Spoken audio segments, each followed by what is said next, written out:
Hi, I'm Troy Shaheen, and I'm here with Clean Air Task Force at the Zero Carbon Future Pavilion. I'm joined by Beck. Lee, tell us a little bit about where we are right now.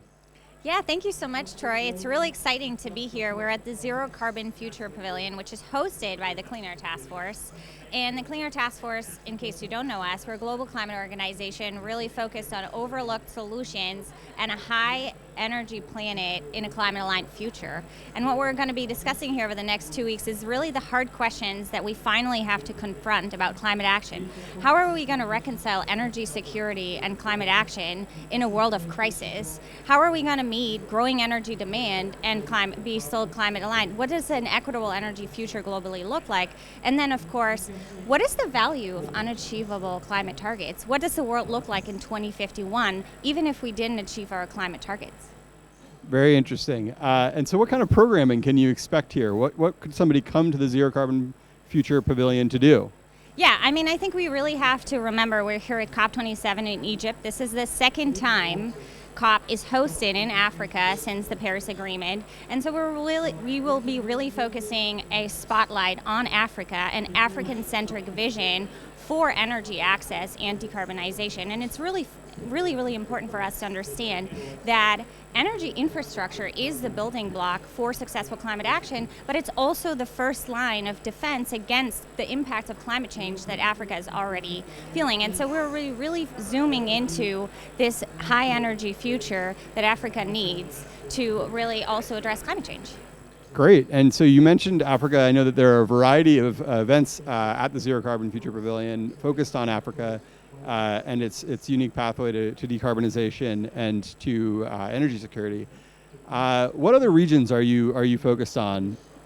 Yeah, so I think here in the pavilion, as we're a global organization and we really want to highlight that climate change is a global problem. We need region-centric approaches to climate action. So really making sure that each country or region can decarbonize with a technology pathway that suits its individual economic, resource, political circumstances.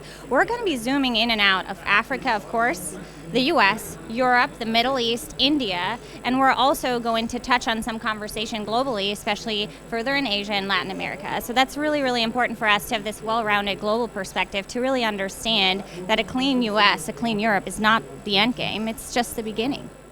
Fantastic. And in talking about the various, region-specific decarbonization pathways available, we're going to need a lot of different technologies available and solutions available so that each can sort of tailor those to their own needs. Can you talk a little bit about the need for an expanded set of solutions? Yeah, absolutely, and this will absolutely feature here in the programming. 50% of emissions reductions are expected to come from technologies that are not yet available at a commercial scale, and to be frank, we probably need even more technologies than we think we need as we're tackling this really long-term challenge of climate change. And so our programming will really be focusing on overlooked solutions, the need to cut methane as the fastest action to really shave off global warming. It will be carbon capture and storage, a solution without which we can't decarbonize cement industry, which will also be needed in steel to produce zero carbon fuels, hydrogen, a really important conversation. We're also going to be talking about how these technologies and solutions feature in region-centric visions, of course, and then we're going to have a lot of conversation around what does our long-term planning climate as a chronic condition look like. So yeah, please join us here in Hall C5. We're really excited. Fantastic. And if you're not here in the Blue Zone at COP27, how else can you track some of these events or these ideas or what's going on here? Yeah, absolutely. So if you're here, please find the Zero Carbon Future Pavilion in Hall C5. If you're not here, please follow Clean Air Task Force on Twitter at @CleanAirCATF. On our website, catf.us, you can click on COP27. We're going to make content available every day at all times to really make sure everyone can participate and hope also to live stream some of our events. Fantastic. Thank you so much for joining us. Thank you.